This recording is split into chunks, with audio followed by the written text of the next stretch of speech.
আসসালামু আলাইকুম এভরিওয়ান, কি অবস্থা সবার? আশা করি ভালো আছেন।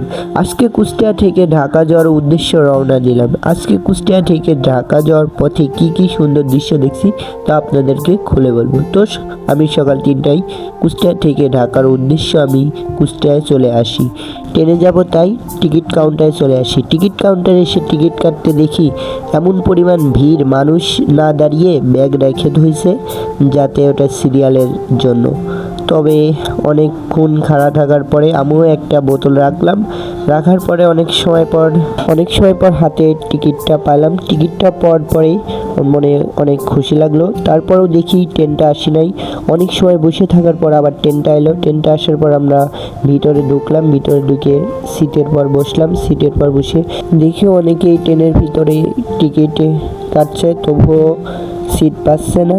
অনেকেই দাঁড়িয়ে রয়েছে, আবার কেউ বসিয়ে রয়েছে। তারপরে দেখি চলে এসে আমাদের কুষ্টিয়ার বিখ্যাত তিলে খাজা।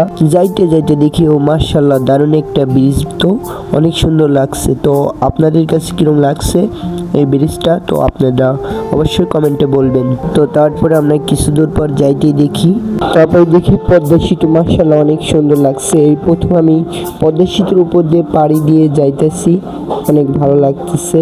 কিছু দূর পরে চলে এলাম ঢাকা শহর।